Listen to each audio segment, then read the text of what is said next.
Hello दोस्तों, स्वागत है आपका अपने चैनल नॉलेज स्काई पर। मैं हूं आपका दोस्त अमित तिवारी और हम डिस्कस कर रहे हैं सुबह 6 बजे की क्लास, जिसमें हम डिस्कस करते हैं डेली करंट अफेयर को। तो आज है 9 जून 2020 और 9 जून 2020 के करंट अफेयर के 15 सबसे ज़्यादा इंपॉर्टेंट क्वेश्चंस को हम आज डिस्कस करने वाले हैं। तो आइए शुरू करते हैं।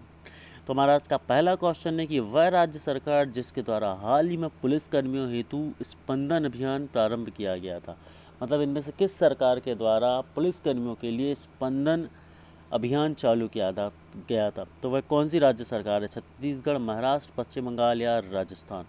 तो इसका सही आंसर है दोस्तों कि छत्तीसगढ़ राज्य द्वारा स्पंदन अभियान जो है पुलिसकर्मियों के लिए चालू किया गया था। ठीक है। और इसमें क्या किया गया था? उन पुलिसकर्मियों के लिए था जो काम की में बिजी होने की वजह से अवसादग्रस्त हो जाते हैं, मतलब डिप्रेशन में चले जाते हैं।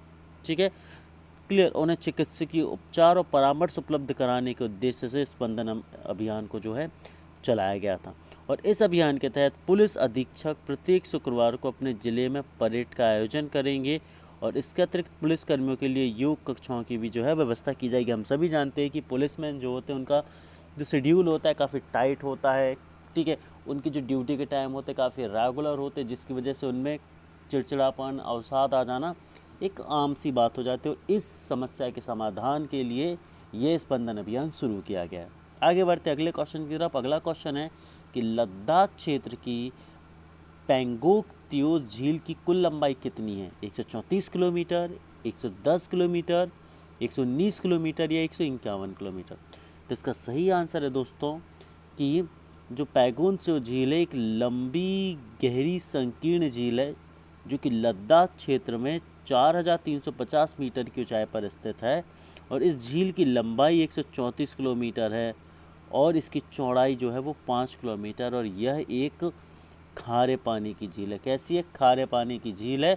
और यह इसका जो जल है वो सर्दियों में जम जाता है, जिसके कारण यहाँ पोलो और आइस स्केटिंग के लिए आदर्श जगह इसे माना जाता है।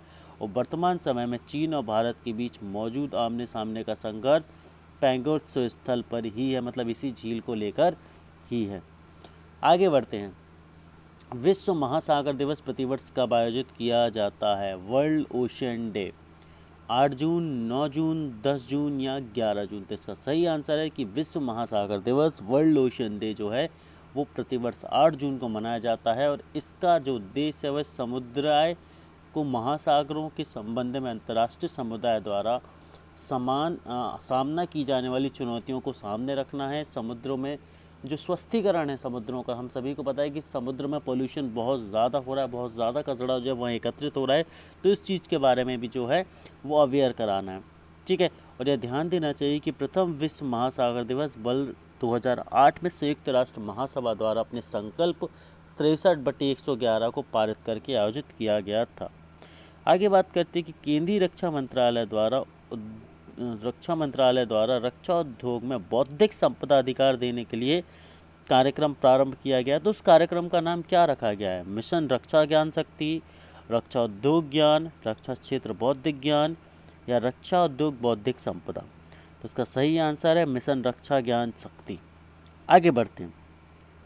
वह राज्य जहां पहली बार वैज्ञानिकों ने एक विलुप्त समुद्री सांप स्थूलसार की 152 मिलियन वर्षीय जीवाश्म की खोज की है, तो वह राज्य कहाँ पर है? गुजरात, कर्नाटक, जम्मू कश्मीर या छत्तीसगढ़? तो इसका सही आंसर है कि भूवैज्ञानिकों के एक दल ने गुजरात के कच्छ रेगिस्तानी इलाके में एक विलुप्त समुद्री सांप स्थूलसार के 152 मिलियन वर्षीय जीवाश्म की खोज की है। और यह नमूना इचिथोसोर के ओफ्थल्मोसाइरस परिवार का है और जो 165 से 9 मिलियन वर्ष पूर्व महासागरों में रहते थे, मतलब काफ़ी पुराना यह एक जीवाश्म है। और यह 5.5 मील लंबी जीवाश्म मेसोजोनिक युग की चट्टानों में पाया गया था, जो कि 252 और 66 मिलियन वर्ष पहले अमोनी और स्क्विड जैसी बेमिनिसाइड की जीवाश्मों के साथ चल रही थी। आगे बढ़ते हैं अगले क्वेश्चन की तरफ। कि अगला क्वेश्चन है हाल ही में वर्ल्ड फूड सेफ्टी डे कब मनाया गया? तो इसका सही आंसर है कि वर्ल्ड फूड सेफ्टी डे जो है वो 7 जून को मनाया गया था। और हमें पता है ओशियन डे कब मनाया गया? वर्ल्ड ओशियन डे, विश्व महासागर दिवस मनाया गया था 8 जून को। आगे बढ़ते हैं। हाल ही में किस देश ने कोरोना ट्रेसर बीडी ऐप जो है लॉन्च किया है? तो बांग्लादेश ने हाल ही में यह लॉन्च किया है। हाल ही में किस बैंक ने चालू खाता खोलने के लिए भारत की पहली ऐप आधारित सुविधा उपलब्ध की है? मतलब अब आप ऐप के थ्रू भी एक चालू खाता, करंट अकाउंट खोल सकते हैं। तो ऐसा किया है इंडसलैंड बैंक ने। आगे बढ़ते कि हाल ही में जारी कोविड-19 प्रबंधन सूचकांक में शीर्ष पर कौन रहा? तो हमने ये कल भी क्वेश्चन देखा था कि प्रबंधन सूचकांक में जो है राजस्थान नंबर 1 पर रहा। हाल ही में रूपा ठाइन का निधन हो गया, वे कौन थे? तो रूपा ठाइन एक प्रसिद्ध गीतकार थे। आगे बढ़ते हैं, हाल ही में मर डाइट के लाभों को बढ़ावा देने के लिए the dry fasting miracle from the bright to ड्राइट नामक एक बुक किसने लिखी है? तो इसको लिखी है ल्यू कार्टिनो ने। आगे बढ़ते हैं, हाल ही में कौन नेशनल फर्टिलाइजर्स के अध्यक्ष और प्रबंधक निदेशक बने हैं? तो नेशनल फर्टिलाइजर्स के अध्यक्ष और प्रबंधक निदेशक वीरेंद्रनाथ दत्त जी को बनाया गया है। किस देश के पूर्व क्रिकेटर रियाज शेख का निधन हो गया है? तो ये पाकिस्तान के थे, जिनका अभी हाल ही में निधन हुआ है। हाल ही में किसे UNADAP के goodwill ambassador to the poor नियुक्त किया गया है? तो ये हैं एम नेताजी।